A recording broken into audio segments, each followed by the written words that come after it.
Hello, and welcome to the Crate and Crowbar. I didn't learn which number it was. I'm not sure of the date. It's Philippa. War.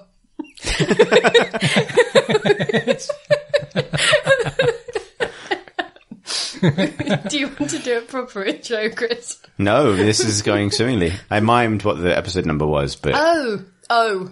There was hand signals like war men. But I thought he meant I was doing well. It was like No. It looked like an okay. No, that was a cry for help. Oh, it was a It wasn't zero. a cry of encouragement. It's the 31st of May. It perhaps? is. Yes. It is, and this is episode 340. Fabulous. 40. Incredible. 340. That's over a year of podcasts. No, No, it's not. Oh, it's not 335 days in a year, is it? It's 365 days in a year. Where did you get 335 days in a year? And also, have know. you been missing about 21 days from every year you've ever lived? Which Does that mean I'm months did older you or younger forget than about? I thought? It means, You'd be older. I'm older than yeah. Yeah. Which Hey, months- I've just which claimed back months some did life. you miss out? Most of the days. You're missing 3 weeks of the year, pretty much. Every Nice. year. That's like holiday. No. That's almost a whole year. That's also not how that works, because 30 days is 4 weeks and then a bit. So let's not. He's missing 21 days. No, he's not. 335, 365, 30 days. There's not 356 days in a year. I'm missing a week. Welcome to the Crate and Crowbar. What is time? I do feel like we have maybe taught you both something quite valuable by accident early on and uncovered a real failing in the school system that has been happening for a good while. This is why you should always do the intros, Pip, because every time I learn something about what time it is. And today I've learned that it's not actually 1986, which is what it was last time, but is in fact 30 weeks further in the future than I thought it was. Which makes it about Christmas? Just about. Happy Christmas, everybody. Yeah. And what better way to celebrate Christmas Than by with this packet of introducing German ourselves. Skittles? Oh, yes. Yeah. What are these black ones? Schwarzen, what? I believe it was, and I have no idea about my accent, but Schwarze Johannesbeer. They're really very nice. They're But I can't stop blackcurrant, myself. I believe. Excellent. The yellow one is lemon. The yellow one is lemon. Yeah. So it's E3 week next week. Wait, you're Chris Thurston. Am I? I haven't even... Yeah. I am. So yeah, did we not get to that? No. Okay. I announced myself really, really early. And then It gave us no opportunity. We introduced a blackcurrant Skittle before we introduced valued contributor Alex Wiltshire. Yeah. I'd say the priority order is holds. Toot everyone. It's candied fruit. I am also here. It's me, Chris. Fabulous. E3 you were E3 then. saying. It was a segue of some kind. Okay.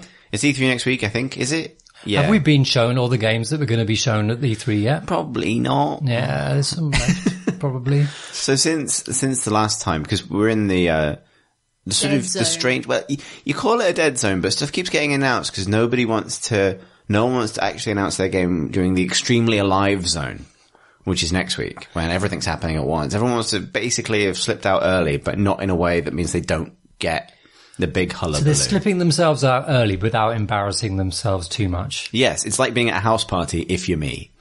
And and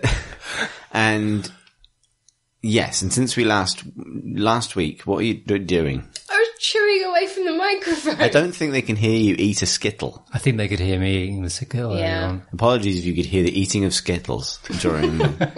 Audacity has a filter for that, I think. Skittle, the anti-Skittle. Maybe instead of like recording, so behind the curtain, listeners, we record silence at the beginning of the podcast. We So try. that We try. can do, We really try. I don't know, some silent things. Noise cancellation. Fine, great. Maybe I should have been chewing my Skittles Yeah. at the time. You should have been. Then We it should do would that have- now. Yeah, hang on. Okay. Okay. Yeah. Oh, Oh, so any just try it. excuse. Try one of these orange ones.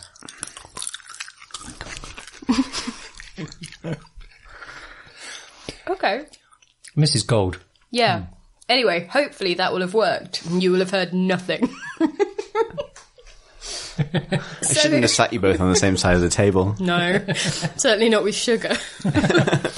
I'm feeling very enlivened now. You've had a cup of tea and a Skittle. Yeah. It's going to kick He's off. had 2 Skittles. He's off his nut. This is the third one. Good God. So Fallout came out yesterday. Was it yesterday? It was announced. 76. How many numbers? Yeah. So yeah, so there are two video games that have been immersed into the light of day. One is Fallout 76, which commentators are saying, don't get your hopes up about. It's not the Fallout you think you might be. So Your hype train really needs some work. So yeah, what Bethesda did is they put up a live stream that didn't happen for a very long time, if I'm following this correctly, then crashed, then went back up again, and then played a trailer, which is very similar to like every other Fallout trailer ever. It's a slow zoom out from a with radio music with I think it's Country Roads is the song in this one. And I like that one. Yeah, and then it pans out, and then they're in a vault, obviously, and there's people saying, when you leave the vault, you must rebuild. But in a 50s-ish way. Rebuild. Oh. And then it's Fallout 76, and then every single person you know on Twitter makes the joke, will I be able to follow it if I didn't play Fallout's 5 to 75? Oh, that's good. It is good. It is good. Congratulations. All 400 people I follow. And then there were the same jokes about the Battlefield series. There was. And the same jokes about, I don't know, COD as well, probably. Indeed. Oh, we'll get to Battlefield, actually, because that was one of the other games that was announced while we were recording the last episode of the podcast. So it feels like old news to us, but it's in fact news technically. New to the crowbar. Yeah. So Fallout 76 is a Fallout game, but all of the rumours, and they're probably quite well substantiated rumours, they have the feeling of real truthiness. Leaks. Yeah. They have the moist feel of a real leak. Is that it is a online survival game in the manner of DayZ or Rust. Alex just did what could only be described as it's the wrong trousers grommet face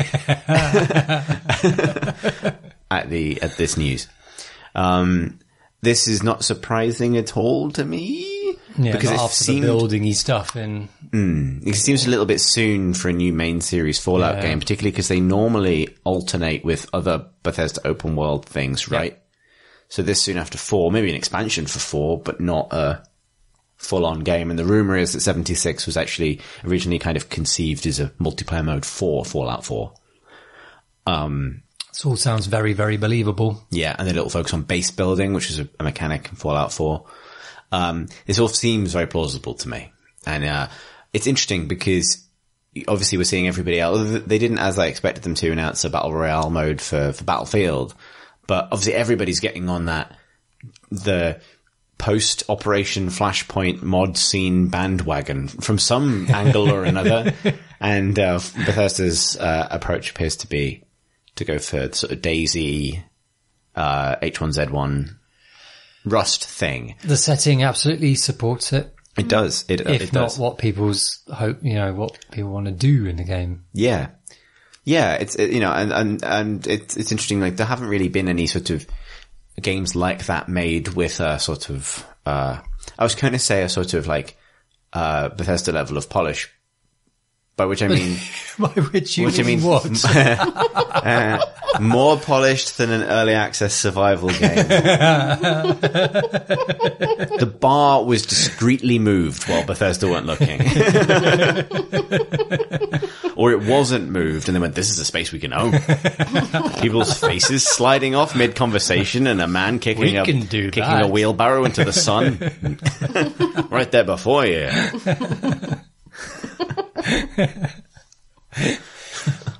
The tone of the people pointing out that it might not be the big story Fallout sort of game that people might expect, the RPG that people expect, is all about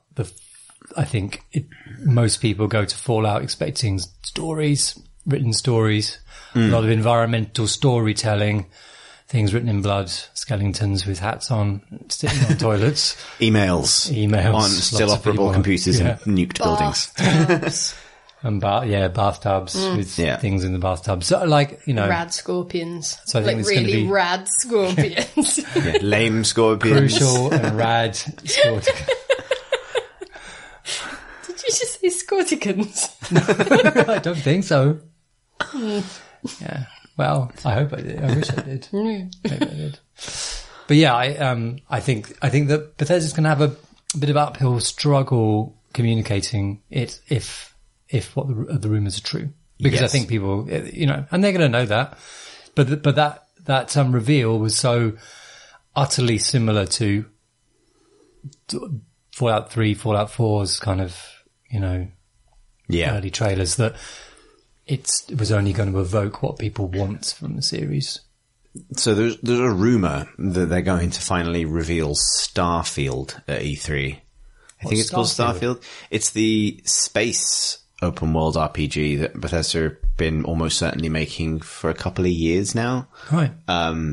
And there's a sorry, Pip, I'm trying to eat this Skittle quietly, jaunty lean that makes you look like that man from a beer advert who doesn't always eat Skittles, but when he does, he eats them over here. It's the most distracting thing. I was just trying to be subtle and quiet. Anyway. So there's a rumor that they're making a space game, basically, and I wonder if, and it showed up in some of the kind of retailer listings for later part of this year that also featured things like Rage 2. For example, so they were correct on that front. And it's been rumored for quite a long time. So I wonder if this is a little bit of a,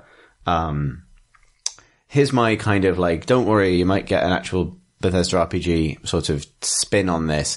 If you were going to announce a big game like that or an Elder Scrolls or something like that, and you also had this sort of multiplayer thing on the go, that multiplayer thing is going to get completely lost at E3. And it's going to get completely lost at the Bethesda conference because of the way people's attention will inevitably be drawn. So probably the smart thing to do is to reveal it ahead of time, get the press cycle for good or for ill, and then follow up at E3 with whatever it is you're going to announce. If Fallout 76 is if the rumors are true, and it is, like a kind of a Rust or a DayZ or something, and it is the big arrow in Bethesda's E3 quiver.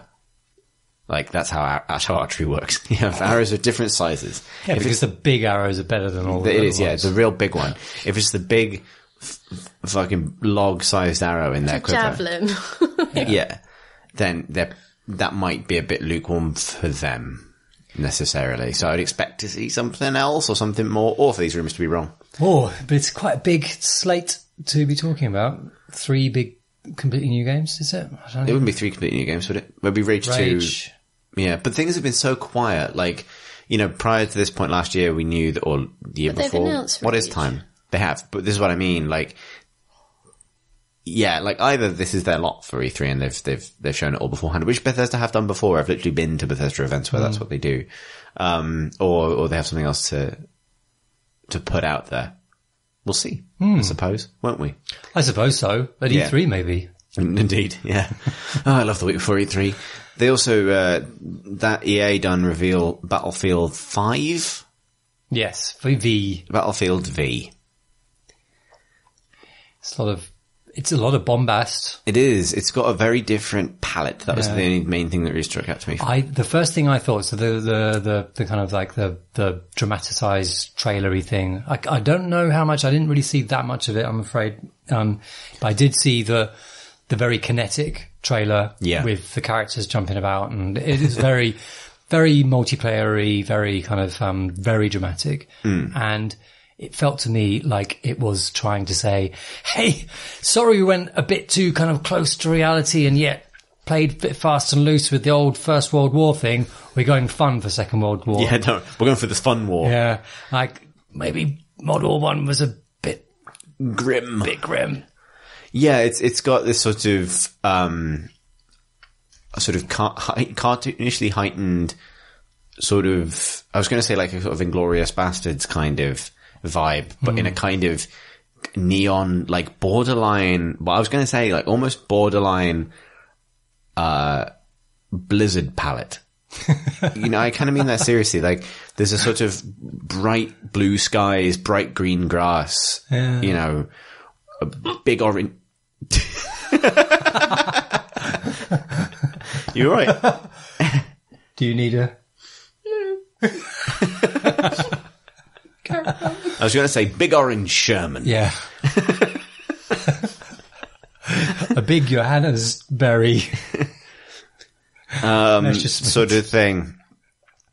For me, it looked like the first real attempt to merge the art style of the bright, cartoony, colourful shooters. Battlefield Heroes. Battlefield Hero. Yes, actually, no, well, that was cartoony, is what I mean. Yeah. Like, to merge that sort of thing, the Overwatch thing, the Fortnite thing, with the, actual dirty sort of... I think the characters look like they'd sort of done the kind of like, in Team Fortress 2, each of the characters was designed with a very recognizable silhouette. We'll do that. Yes, indeed, yeah. Although they sort of started doing that with, they've always had, like, the front cover of a Battlefield game has always been, and I know this has been a subject of stupid contention this week, but, the front cover of a Battlefield game has always been like a very serious soldier who's half on fire. And with Battlefield 1, I think they got a lot more adventurous with who that was, basically. Yeah. Like they maybe ending with Battlefield 4, it was basically an unbroken run of the same man. But, like in different white war man. Yeah, exactly. Whereas where they've got more experimental with it now, not more experimental, just more diverse and more interesting with it. And then now with this, they've actually, it feels like they have brandable, iconic little TM superscript characters. In terms of what it, like, they sort of promised quite big changes to the sort of Battlefield formula, including being able to lie on your back and shoot a machine gun was the main one I saw. Yeah. Just shoot it up.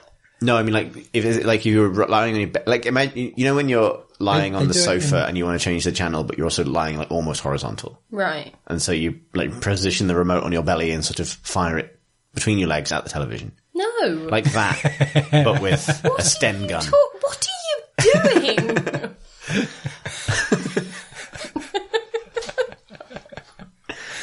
It put me in mind of 80s kind of action film moves. Yeah, a lot of sliding. Lots of... Yeah. Kit Harington in the Pompeii thing. That we watched last night. Yeah, he does a lot of sliding around, doesn't he? A lot of slippery old rolls. Kit.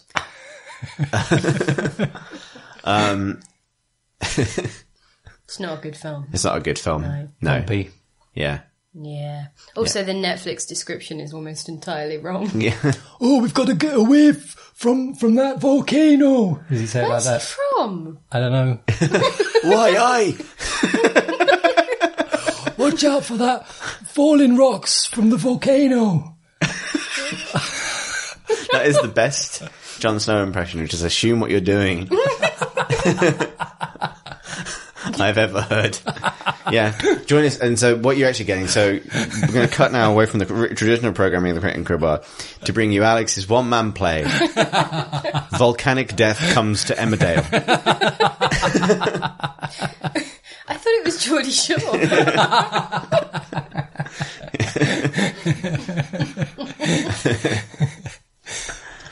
Anyway. That's probably the sign that we've got nothing left to say about Battlefield 5. It's all otherwise distressingly kind of, Yeah, I think maybe we've stretched out this new segment even like exactly 20 minutes longer than it needed to be. There are some new games coming. Yeah. And we'll all know more about them next week. Yeah. Yet to be grabbed by any of these reveals. Although, actually, I did quite like, what the fuck is that?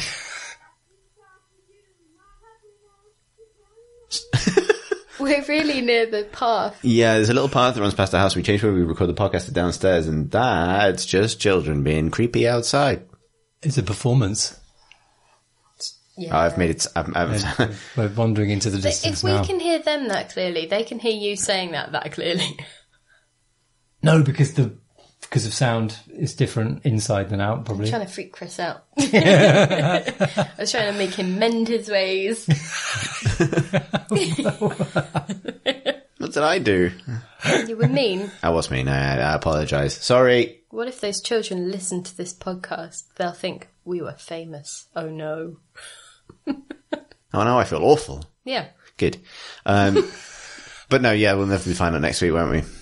Good. Well, Will we? Yes.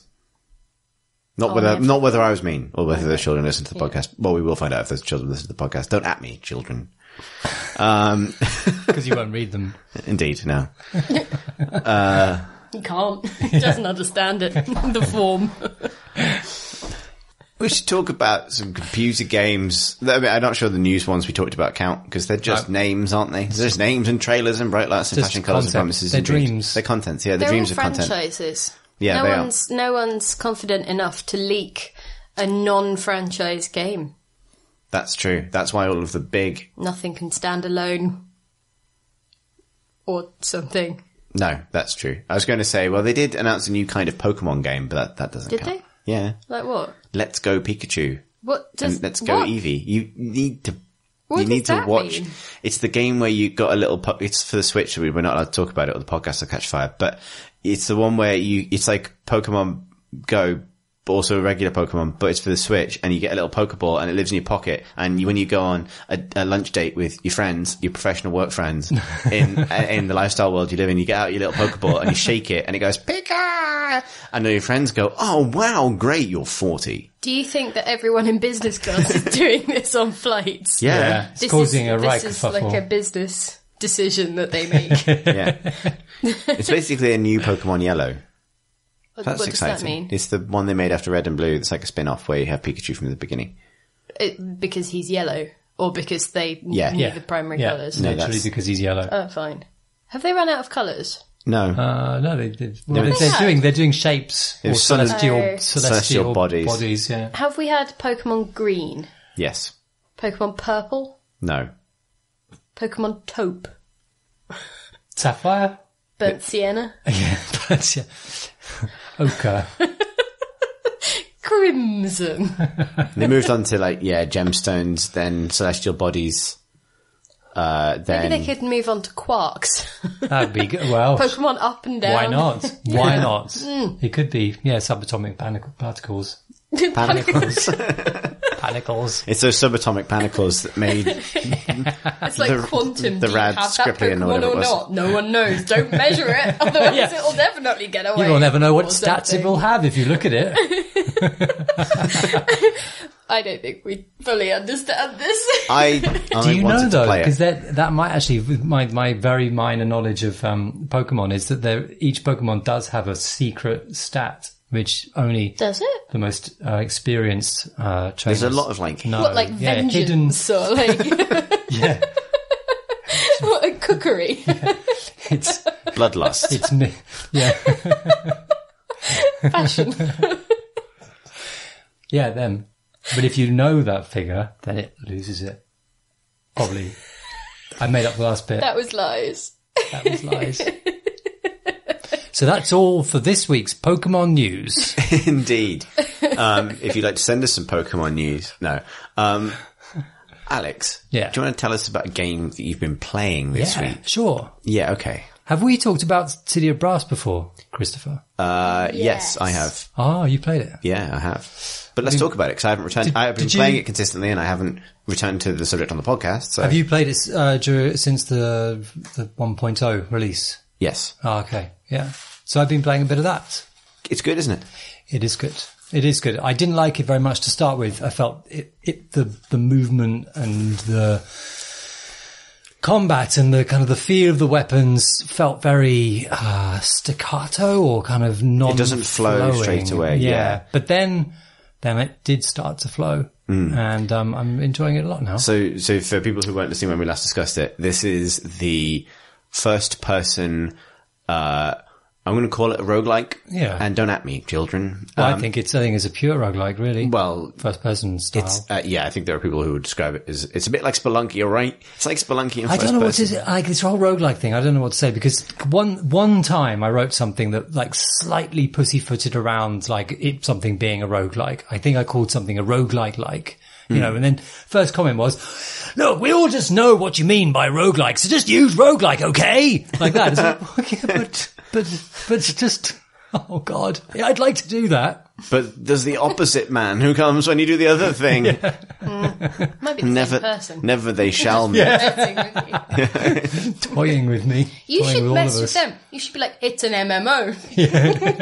It's a survival game. Yeah. Or go to a painful extent to explain all of its features without actually using the word rogue. So That sounds like something Alice O'Connor would do. it does, yeah. So so get this right. So it's a first person action adventure game where you got to get to this, the other end of this, Arabian Nights inspired kind of clockwork city. It's 14 levels. Yeah, but every time you die, you have to start again. Do you have any of your stuff? You can buy insurance, which keeps one of the skills. Yeah, you can also bank an item. That's right. You can bank items. And then, I think that's what I'm thinking of. Yeah.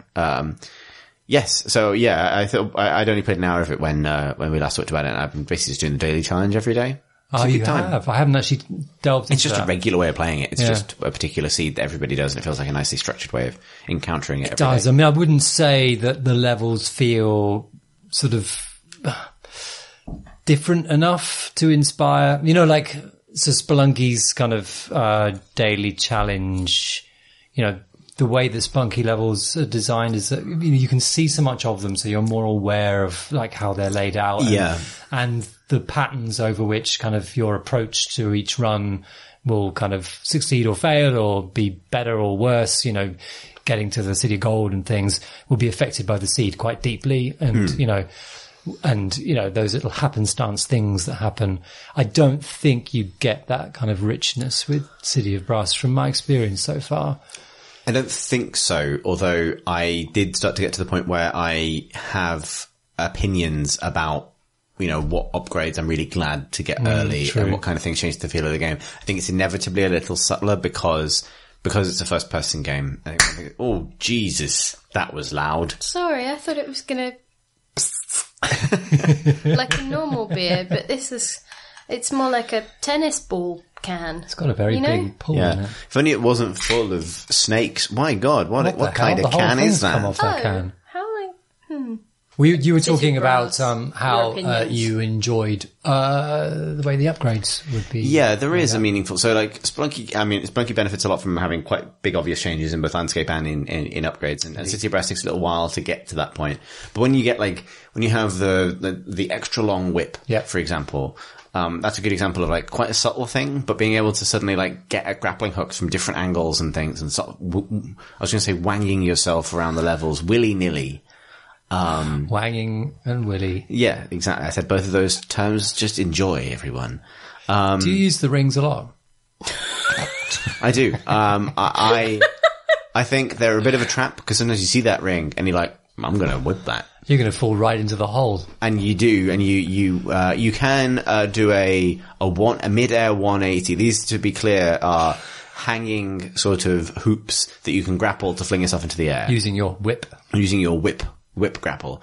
And you can do a kind of cool 180 where you spin 180 degrees in midair and kind of go back the other way, which means I think once you sort of get used to that technique, then the danger of a unwise wanging is ameliorated somewhat by the fact that you might fling yourself into the air and go, oh shit, this one spikes. Yeah. And then immediately fling yourself back in the other direction. Yeah. But then you might find that your landing is now complicated by a skeleton, and that is the magic of City of Brass. How have you been finding it? I've been enjoying it a lot. I think that it's been interesting sort of finding my way through the layers of experience, because the start I was just continually getting killed by traps. There are large, so it's very, very tile based game. So like if you imagine your first person game and it's made out of quite large blocks, which are basically tiles in which traps are, and blocks with kind of walls on them, and it feels very much designed on a grid, as much as they've kind of done quite good work to make it feel organic. But you have these large spike areas, or the trapdoor which will fall away, or there's kind of plants that suddenly grow out of the ground and slow you down. Lots of things. And I spent my first few runs feeling very irritated by the lack of flowing feel from the controls, and continually killing myself in spike traps, basically, which trigger quite quickly after you move through them. If you if you try to walk through them, it will trigger before you've crossed it, and you'll lose health, obviously.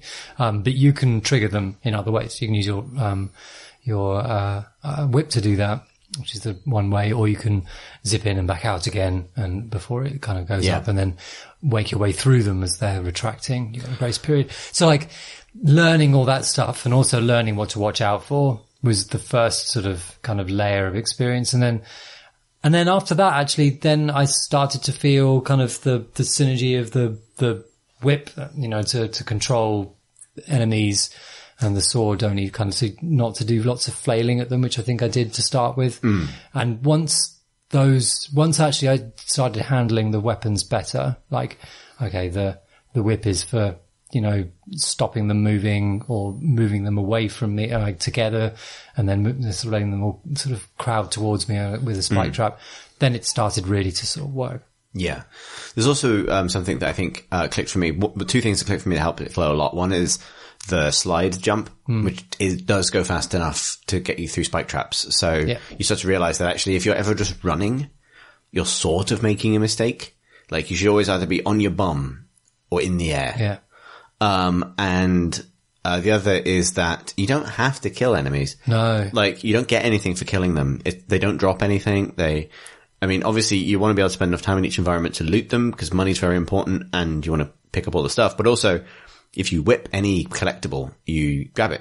Which again is another reason that like there's some interesting upgrades. Like there's the one that puts basically like a hammer on the end of the whip so you can knock things much further away. Which is great but it doesn't apply to pickups. So when it hits a pickup, you just collect it. So you can be, just smacking enemies out of the way and whipping, treasure into your hands as you slide past and not stopping for anything. And when you're going fast enough, you have to be careful of some traps that will catch you, particularly in later areas of the game. I don't know how deep past it. I think I've got to about five or six. Have you done a boss? Yes. Okay. So you've got into like where it gets a bit greener and there's, more wizards and those lots kinds of wizards. Things. Like that you start to get like more stuff that you need to be more careful about, but it feels like the goal of the game is almost to start playing it like you watch a speedrunner play an FPS, where you only pay attention to the few things that really matter in the environment.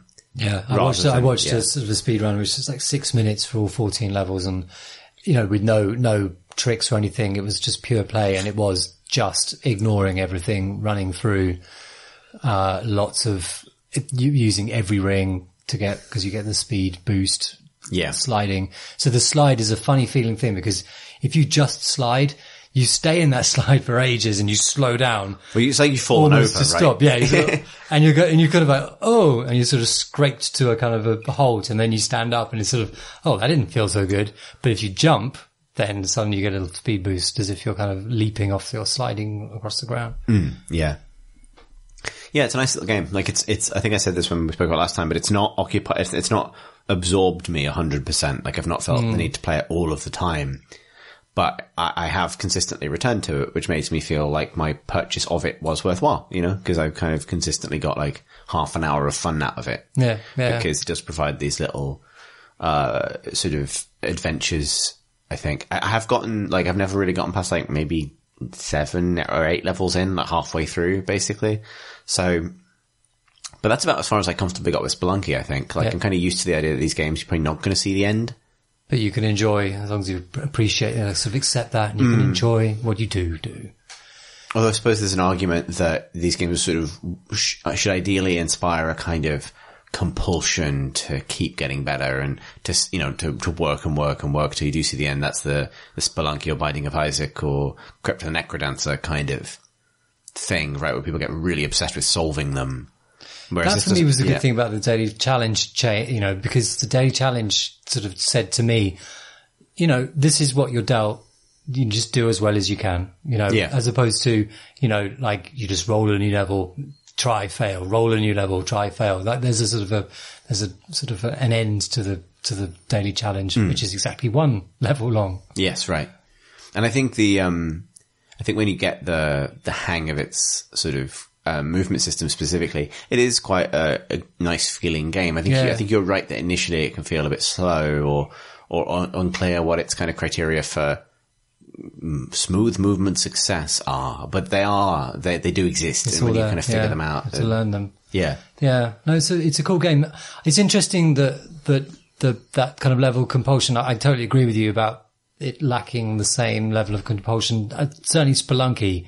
I think I'm as good as you at it, but I definitely kind of played it a lot, kind of for several, in sort of intensively over several chunks, and I wonder whether it's just the awareness you have in Spelunky, because it's just your view is zoomed out, like you're just more aware. Yeah. This is, you are very tunnel vision and you're just dealing with what's in front of you all the time. In Spelunky, you're very aware of what could have just happened. Yeah. Whereas in this, when you do finally die, it's often like... it was a spike trap and I never noticed. Oh, I was just buffeted by something and I fell down a big hole. Yeah. But it is good. City of Brass. City of Brass. A very pleasant computer game. Pip. Hello. Pip. What have you been up to in the world of... The game that I can talk about is House Flipper. House Flipper? So, do you have some sort of giant spatula? I wish. Give me a fulcrum and a long enough spatula and I'll be flinging houses, said an ancient philosopher of some description. Anyway... So, no, it's more in a kind of doing up houses and selling them. Oh, I see. Vein of flipping. Oh, so it's like on TV. Property flipping. Yeah. Is that an American term, flipping? I believe so. Flipping. I've heard it a lot in tabletop gaming communities, like buying something to flip it, buying something rare to flip it, that kind of thing. That's what the kids are doing. Like a tiddlywink. They just won't stop flipping tiddlywinks, these kids. Bloody Generation Z. First they come for television. You were saying? What's a television? I don't know. Anyway. So do you sell... So it's kind of in the vein of things like Viscera Cleanup Detail, and there was a little game called Home Improvement with lots of umlauts kind of based on putting together IKEA furniture. Oh, yeah. And... So the idea is that you've got a home that is, or, you can take on assignments for cleaning up other people's homes. And so you learn how to use various tools like repainting things and plastering over holes in the wall and knocking things down and, repartitioning rooms and clearing up rubble and hoovering up cockroaches, because why not? And so that's one element of the game, and you earn money by doing that kind of thing, and then you can start investing in property. So you buy these new places and then you do them up, and I believe there's like a collection of people who are willing to buy things, and there's little, hints on loading screens as to what maybe they're into, or, particular demands on a house. I've only actually just started with that particular bit because I find the UI really difficult to navigate. It's things like you've got your little shack that you start off in with a laptop, and it's a mess, and you can open up emails with assignments that you can take on and start earning this money and learning how to use things. But I found it it's one of those things where, when it tells you that something is 97% clean and you just can't find that last 3% that you need to mop, or, it tells you that you need to mount a particular fixture or a particular appliance or something, and you're just looking around going, where, what is this thing? So I found that quite frustrating. Does it give you the option to not do that? So you can complete tasks sort of half done. Like you have a meter that fills up as you complete elements of what the person has asked you to do. And once it gets past like the minimum, you can complete it and just earn slightly less money or whatever. And so there were 1 or 2 tasks where I just sort of, because it was doing this thing where it was telling me that I needed to demolish some walls, but I hadn't realised where you see the information on the UI about which walls it was. So I just knocked down half their house. But, did manage to find some of the walls that it was picking. And so just then wandered off being like, well, my job here is done. Goodbye. I will charge you that money now. But now I'm a bit more comfy with all of that, and I'm just sort of starting to put together my first house that I will then try and sell, I guess. So this house, do you get it in a state and then you so I've bought this. So I was in the process of renovating my first, like the one that you start off in, but then I just thought, I've got a lot of money because I was just doing all of these tasks and wasn't really realising what I was supposed to be doing. So I'd actually accrued, I think, 50,000 in-game bucks. So I bought a little house, and I'm now starting to do things like tiling the bathroom and things like that. So it's kind of interesting, and I think it's set up to scratch that itch to, the sort of the same sort of thing that maybe sees you losing hours to The Sims, building mode and stuff. But making a whole game out of that, or like it's maybe the same reason that people pick up home improvement shows or look at magazines for things that they could do with spaces, So there's a certain amount of that kind of thing. It also seems to have a bit of a weird sense of humour. Like one of the tabs where you can buy furniture to put in this place is just sort of seems to be based around sort of doomsday survivalist stuff.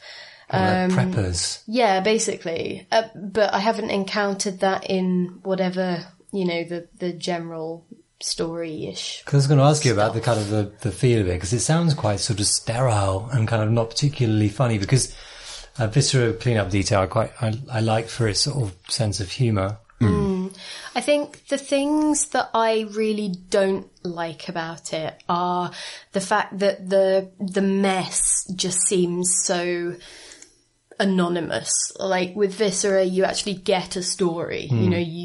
You find out what happened basically, and they use a lot of repeated assets, or it's you're essentially performing the same few tasks again and again. But the way that the level is laid out, it's still a varied experience.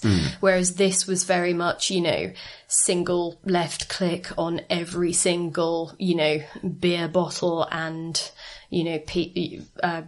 rubbish box and so there isn't that like stuff. Oh, a bunch of students did this, or there was one a sad old man. It was like, students have wrecked my rental house, so clear it up. But all that amounted to was slightly more beer bottles than. You mean there wasn't even a plastic sort of chess piece with plastic boots on it? A humorous. So there were, it's things like there were some posters and a bit of graffiti, but that was nowhere near enough that gave the level any personality. And I think that's the thing, is that so many of the assets are just a bit dingy and a bit So once you've managed to get the thing clean, there's the vague satisfaction of, oh, well, at least it's not a tip anymore. But it's like, it's not the sort of, that weird aspirational cleanliness that you get in a homeware catalogue or a home furnishings catalogue or something. It's very much a kind of, and now you have managed to create a default show home kind of thing, and there's no kind of creativity outside of it. You can do little things, like when I've been tiling this bathroom, so the way that you approach the walls is it divides them into vertical strips, and you have to paint or tile them individually as you go round, and that's how you cover a whole room over time. But so with this, the only variation that you can get is this vertical slices. So, you know, I could do an accent wall or something, but it's not like how, I guess, in some bathrooms you get the top half painted and the bottom half tiled, or, you know, there's no sort of dado rail or, you know, any of that. Like, mercy for us all. There's like no skirting boards, you know, there's no sort of real points of decorative flair in that sense. So, and I don't really know if that's what they're going for. Is it an early access game? I don't know. I've just, I just spent a few hours playing it this afternoon and didn't really research that side of it yet. I just, you know, I think it's fully out. But, and so the prepper side of things makes me think maybe they're just going for weird Twitch streaming kind of stuff, like more treating it as an oddity than as a thing that people might legitimately get into in a kind of, like, I know that it won't be for everybody, but I do think that there is a peculiar satisfaction in tidying a virtual environment because you can actually get it clean, and it takes far less time than actually cleaning your house, and it's not full of awkward objects. You can sort of get to grips with it. But so it doesn't have Viscera's personality. I mean, you know, there's glimpses of this perhaps like sense of humour that just sort of is more to do with, I don't know. Yeah. But like, so it doesn't have that kind of, you know, verve to it. And it doesn't have the sort of, the weird reveling in granular detail of Home Improvement, even though that, Home Improvisation, where, cause that's sort of a thing that riffs on the joke that IKEA furniture might not have all of the right pieces, or, you know, and that has actually never been my experience with IKEA furniture, but you know, it's that, it plays on that idea that you'll have all the wrong pieces and you'll just have to make something that, you know, just about holds up. And, you know, I got really obsessed with trying to build a chair correctly out of the pieces that it gave me, even though, you know, so you couldn't build the chair correctly, but I still wanted to at least, you know, have the perfect thing based on the components I had. But with this, it's things like you have to plumb in a shower or a loo or something. But each thing is, you literally just hold the left mouse button down on the glowing blue component of the thing. Oh, is there kind of like nodes, there are only certain places you can kind of put them in? So, but you don't even have to exercise any brain power. You just look for the thing that's glowing blue, hold your mouse cursor over it while pressing down, and it will do all of the connecting and things for you. You just have to click your way through this stuff. And in that way, it's a lot more like those weird, you know, Disney princess surgery games that you get online, where it's just click the pimples, you know, click the broken bone, like remove the glass. Now make the money. Yeah, that kind of thing. And then, oh, the thing is now complete. Next on the list. So you didn't, the money didn't touch you. Like you didn't think, oh, I want to make another cool grand for this flipping. Well, so this is the other thing, house though. For the grand. I haven't. You've been watching The Wire. I haven't got to the point where I can sell like that house yet and make any actual profit off it. But like, I was wondering, because I thought maybe if it did have a sense of humour, I'd be able to do some weird things. But it's things like... It just wouldn't be realistic, though. So you can sell objects off. So I just tried to click on a few random bits of people's furniture to see if I could just sell those and make a bit more of a profit, you know, while I was in their house unattended, just selling their, you know, cooker or so you were a bit asked to clean up and they just sold all their stuff. But then the game flashes up saying, that's immoral. No, you know, like the game won't then do it. So I'm kind of like, okay, well, so you're not going for laughs. Like, so this is a serious thing, but then why does it look so dingy and unsatisfying when it's actually completed? And because that's what property is really about. Well, yeah, that is what. Yeah, that's the truth. And and flipping houses. Like, if you want to sell a house, you put the most boring decor in to appeal to the greatest slice of people. When you buy a house in order to flip it, in this economy, that's when the pop-up that should come up saying, that's immoral. I hope you're not buying to let. Indeed. How many houses do you already own? But, so maybe it will get better once I get into the swing of that stuff, but the actual moment-to-moment stuff just feels so boring and so, like, click on a thing, and, like, the most interesting it gets is that you move a little scraper cleaner device around when you're cleaning a window. Because you have to, Viscera like, kind of obviously is mundane as hell, but then it has that kind of physics element of it, which puts a sort of slice of slapstick and chaos. It's also fundamentally multiplayer as well. Yeah, that's true. Oh, there's no single player. Totally single. And so, is this a podcast game? Is this something that you just do something else think about something else while you're playing? I is it that relaxing? don't know, because I didn't find it relaxing. I found it really annoying that I was just clicking on these things. If I want to play a clicker game, I'll play something else, because this was it's slightly too much work to be that kind of game, but it's not engaging enough to be the next rung up. And so I just, and this whole, the dinginess of it, it makes me think, I genuinely believe that there's a market for that kind of game and that kind of experience. But I think that as soon as a game comes along with just slightly more customization options or just a better palette, like a better default set of assets, this game is going to be irrelevant. It's like it's only the thing that I'm playing out of interest on that front because there is nothing else that I've seen or that has pinged my radar in that moment. Like, as soon as there's something better, it loses its USP as far as I'm concerned. So maybe it will get better once I start actually selling houses, but I don't think so, because... Or maybe if this prepper thing turns into an interesting story node, but... I've had enough of preppers. Had enough of them, guys. But yeah, at the moment it's not pretty enough, it's not engaging enough, the emails that you get from strangers are not well written enough, I'm not usually like this about games, but it's just not... Too dingy for Pip.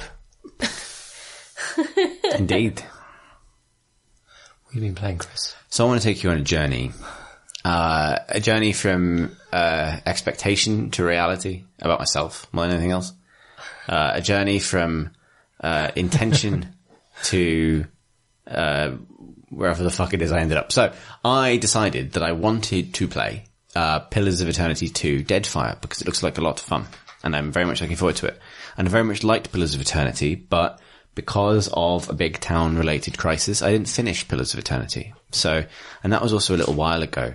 So I hadn't finished Pillars of Eternity. So I thought, well, you know what? It's time to finish Pillars of Eternity. So that might mean starting Pillars of Eternity again. So I did. And then I played Pillars of Eternity for 10 minutes. And then I thought, you know what I'm going to do? I'm going to write something about Baldur's Gate. So I did. So I played, I was like, So you went back to Baldur's Gate? I did. I went back to Baldur's Gate Expanded Edition, which is very good. And does a lot of things to make that game pleasant. I was like, I love this game. I always love this game. So I played the first 3 or 4 hours of Baldur's Gate, and I love this. This is good. And then, so I've been in a bit of a D&D mindset lately. I listened to quite a few, there's a few I really, really enjoy, like live play D&D podcasts. Where's he going to go next? Ultima 7. And so you wait. Cave with a goblin. So, and I'm like, I'm thinking about, I wish I was playing D&D more in real life. I wish maybe I'd like to do more live play stuff myself. That's not a teaser. It's something I'd like to do. We'll get to that point eventually. And then I found myself playing the official Dungeons and Dragons clicker game. That took a direction that I wasn't expecting. Exactly. Which is called Idle Champions, and it came out last year. And so, as a rule, I've not ever really gotten into a clicker game. It's not really my thing. I don't tend to play like mobile games at all. I'm not really one for that kind of thing. And So I want to talk about this because I've played quite a lot of Idle Champions this week. What started as a decision to play Pillars of Eternity 2 Deadfire has ended with me putting about 65 hours into the official Dungeons and Dragons clicker game, which I think is like a trajectory you can plot on a graph, but it only goes in one direction, if you know what I mean. But actually, so this is why I'm torn. So I quite like it, and I think there are things about it that might be good, but I can't tell because, like any clicker game, there's a fundamental and very surface level and very explicit and possibly very true sense that you are engaging in a tremendous waste of time, right? That what you're doing is simply, it's like, it's not, it's not even like, onanistic or masturbatory because it's not that much fun. Yeah. It simply is. Like, sometimes masturbation isn't fun. That's true, You can but just have a little bullywank to get to sleep. but it's not even that. It doesn't have the immediacy or the purpose or the outlet. It doesn't let anything out. It just adds. It's purely additive. It's like it is the game equivalent of eating when you're full. It's like collecting urine in bowls. Even that would have a certain sort of why you're doing that sort of chic to it. Whereas why you're doing this is very understandable. And the reason is because it's nice to watch the numbers go up. So I should say a little bit more what it is. Because there are games that Clicker Heroes, which I think are genuinely in the sort of hot garbage sort of congregate Newgrounds kind of sector of lunchtime time waster kind of things. And then there are things like Adventure Capitalist and games that have built more game around it, but the fundamentals are the same, right? Like the sort of make an engine that makes the engines that makes engines that makes engines. What this is so, and I don't want to be too mean about it because there's an earnest attempt to build a game here, and there's some game to it. So the notion is that you have a party of adventurers and you start an adventure and you start every adventure with 0 gold. And your fighters fight automatically, although you can click on enemies in order. What are you seeing on the screen? You're seeing a party walk from left to right. Right. And enemies walk on from the right hand side of the screen and your party fights them, based on their cooldowns and things. And so you can click on enemies to stagger them or do damage to them. And your own click damage is something you can upgrade, or you can eventually unlock ultimate powers for your, characters that have some, they have to be deployed strategically. So you might have one that paralyzes every enemy, but you might not want to use that until your enemy's in a certain position where your character with a cleave attack can make use of it. So I want to stress this, there's some game here.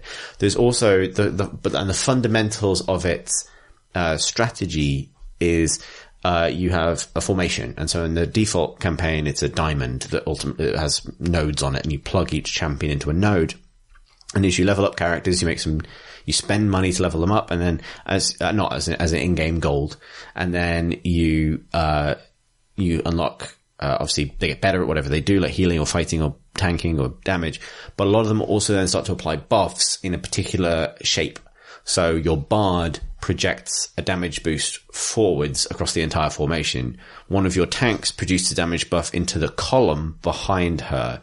One of your, fighters gives bonus damage to everybody in his column. One of your wizard can choose an affinity of another D&D fantasy race and boosts all characters of that type. And there's multiple you won't get every character in every run. It feels dangerously game-like. It does feel dangerously game-like, right? So there's a strategy. There's a pervasive sense that there's probably a right way to approach everything.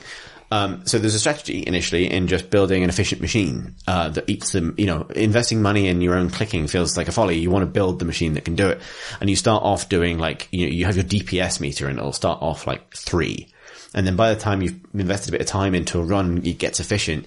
You get up to, trillion damage per second. It has the full, clicker number wang thing. Are you still fighting kind of like goblins? Kobolds and rats and things. So it doesn't up the Except this rat has 4.7 septillion health. And gives you between 1.8 and 2.6 billion gold when it dies. And this is starting your first upgrade will cost 6 gold, and then later you're trying to figure out whether to invest 226 billion gold here or whatever. This is the game it is. And then after you've done like a tutorial and stuff and you've gone through that loop, there's like, you embark upon particular challenge modes, and challenge modes will change things about the formation or impose restrictions on you, like human characters only, or 4 spots in the formation are taken up by chickens. And so you can't put people there, and that changes which characters and buffs become viable, because it might mean that there's no coherent columns, for example, to make use of particular column abilities. It might be that the one that gives a bonus to all people of a particular type have a benefit. And then you get into the maths of it and the actual looking for solutions. So a lot of these, adventures have 50 stages and then they loop.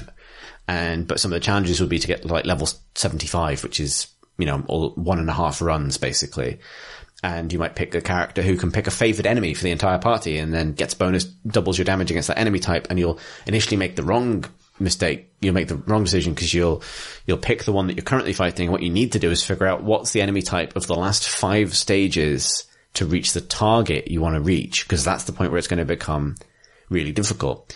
And then you get into the business management, the project management nature of this sort of thing, where it's like, well, actually, it's very inefficient if you get a certain amount of gems every time you kill a boss, and gems can be used to unlock chests, and chests get items. And the only thing about your progress that is permanent is items that you get for characters, and some of them are extremely, extremely good, like 350% bonus damage at all times for this character. And then the other thing is when you finish a run, you lose all your gold, so you start from 0 with 0 modifier for the next one. But all that gold gets banked, and because this is somewhere between like capitalism and D&D and whatever, that then turns into divine favor with whatever god rules that part of the world. And that applies, and however much divine favor you get can then be cashed in for permanent buffs, or whatever sort of like liquid pool of favor you still have applies a percentage multiplier to the amount of gold you get from any given enemy. So you have to, then you're doing this maths of like, as long as I make sure I don't spend too much on permanent upgrades, I can be in a position where I'm getting like 10,000% more gold from everything, which means that I'm unlocking late game characters within the first 3 stages rather than 25 stages in, because I'm making gold in the millions within a few stages, whereas previously I was only making it within the first half of the run. And you get into this mind state, and then you're leaving your computer on overnight, because you can, it's not really worth, it's better to start a new run and do more bosses and get more chests and then do this and that and the other. But then you get to this point where it's like, well, if I left it all on all night, then I'll probably just grind away on like level 69 of what I'm up to, which is nice. And then you'll get to the, and you wake up and you'll have like 8 quadrillion golds, and that allows you to do this thing, which gets you an achievement, which applies a 1% flat damage buff across the entire party. And that's permanent. And you can apply that to the event that's running at the moment, only lasts 8 days, and you got to do all the things in it in order to get the thing. And then. Is that why you got up at 4 a.m? No, I get up at 4 a.m. anyway. Did you check on your clicker? No, because I haven't been playing it for 2 days because I knew I needed to stop. I was just going to say, it sounds like you need an intervention. It does, except I feel like I've been good because because I haven't spent any money. The game is free. That's not how that works. But I haven't spent any money. Time. And so this is 65 hours. Well, a lot of that is overnight. And going out and leaving it on and stuff. Power consumption. I know. You could have been mining Bitcoin. Yeah, definitely. What are you doing? I know. You could have been getting real money. It is like mining Bitcoin, but with wizards and... Oh my god. There must be a clicker game. There must be a clicker miner game. There must be. Surely. Like the kind of just... I'm not proud of myself. I'm not coming here to say that, that this is a laudable thing, except, so it gives me such anxiety because for one thing, I'm not proud of the time I spent on this, and I kept drifting towards, it's a very good editing a podcast game because you can just sort of click on it. You can also play it and Dota at the same time, and I have been. Is that why you've got back into Turbo Dota recently? No, Turbo Dota makes it harder. Turbo Dota is too fast and immediate and exciting. You need old Dota where you die for 75 seconds. That's enough time to spend all the gold. The complicated way in which I feel like this is virtuous is that I do think there's a game there. There's the strategic element of arranging the system is fun. Like trying to figure that out is an interesting bit of game design. The problem with it, and also it is possible to play in a way that doesn't require any spam clicking because you very quickly, unless you put any money into upgrading your click damage, you very quickly outpace how much damage you can do with clicking, which means apart from staggering bosses, there's no point clicking. But you do though, don't you? You're just going to go, I'll do a little Sometimes clickies, you do a bit of clicky click. And you you can mouse up, your characters will collect gold as they walk past it anyway, but you can like scrub over it with the mouse to collect it faster, and it goes jingle in a PopCappy way. Ooh, I like that. Who made it? Do you know? Shit, I've forgotten. It did now, and I've completely. It's a studio. Yeah, it's an official Wizards of the Coast product. Like, it's a real thing. So that stuff I think is good. That's game. There's something there, and it doesn't have to be the most immediate thing, or it should be okay to play it in the background. That's fine. The thing that gets me, I think, is the fact that it's also supported by microtransactions. And I've avoided paying money, but because it feels like the emptiest thing in the world, but there's this thing, and it's imagine the sense of the utter futility. I know. Self-hatred when you drop 100 quid on this thing. Yeah, and this is the thing. It's like, it's this little sort of valve unto evil that sort of sits there in a game that's otherwise quite charming. And the reason I heard about it was because they have, most of the characters in it are from, because it's a set, you don't design the characters, it's a fixed set. And most of them are from the sort of family of D&D, the sort of most prominent family of D&D live play podcasts and things. So the characters that people enjoy from other media, Minsk from Baldur's Gate is in it. Like, so it's got that kind of thing, and I was like, why do I like this? But the fact that, and it does this thing of like, if you pay $5 for 3 gold chests, then you get given a cool axe for the character you pretty much always have in your party, which makes them do 750% more damage, which is insane. That is such a huge boost, and it would get me through loads of... It's only 5 I know, quid. And it would get me through loads of the challenges that I've been working on and struggling with and trying to grind towards. And so I did. I clicked it. Alex and Pip, I clicked it. I clicked the purchase now button, and then the Steam overlay came up, and it went, that's like £3.40, and I just went... And I went, no, and I closed it. And I'm very proud of myself, but I wish this game that I like, and I didn't expect to like, felt less like a trap. And I wish I didn't feel this complicated, self-justifying shame reflex. Because there's another layer of it as well, where, this is a game that's clearly had a shitload of time and craft put into it. And like, you should feel like, if you're going to pay for something, you're actually sort of, you're paying back the developers. That was my feeling. My feeling was, okay, I've played, dozens of hours of this now. Like, let's, tip them £3 just to say, thanks for making a game. Because I think, there are far less interactive clicker games. There are far less strategically interesting clicker games. Kudos for them for making something with a bit of, grit to it, a bit of texture. But then it's almost worse to me that you get such a big prize for breaking that money seal. I want you to know that I did it for you, not for the axe. Yeah, exactly. And they know that once you've spent money once, and it's a single player game, you know what I mean? There's no multiplayer element, there's no competitive element, there's no comparative element. It's just how deep into water deep can I force my wallet? And that's the emptiest thing in the world at the end of the time, at the end of the day, because if you can trivialize the difficulty of certain things just by spending just a little bit of money. Why am I playing this? You could be playing Pillars of Eternity 2. I could be. You've decided that it's more of a game than, for example, some of the ones that I play. Just because that it's more. No, but I mean, it panders more to your sort of, I guess, like adventure game style. Goblin loving. Well, no, but I mean, it lets you create an engine that feels like you're making strategic choices. Whereas, like, I play a bunch of clicker games that are a lot more about curating. And so you're clicking to drive up the numbers, but the larger numbers mean that you can buy, for example, different types of fish or different types of, set dressing and things. And like, to me, that is a game, right? Yeah. But I feel like, cause you're saying this is, you're willing to give it more of a pass because it's more of a game than some things. And I think I just wanted to pick that up because I think that's very much just depends on your point of view. I would say that comparison, because I'm aware of it used to be called... It used to be called Tap Tap Fish. Tap Tap Fish. I have real problems with how they've monetized it recently. Do not get me wrong. It's really angry. See, because those things are explicitly like... So, I mean, I don't want to get into what's a game and what's not thing, because that's a real territory that no one ever, don't know. But like those sorts of games, particularly mobile, have a sort of, not a toyish quality, but like, yeah, you're right, like a curatorial kind of diorama creation, like an aesthetic quality, right? Like you invest your clicks and your time and your energy because you get an aesthetic reward from it. The comparison I was making more with this is things like Clicker Heroes, which are very similar things. They're adventure games, but literally all you do is click on monsters in order to buy gadgets that make you click on monsters more.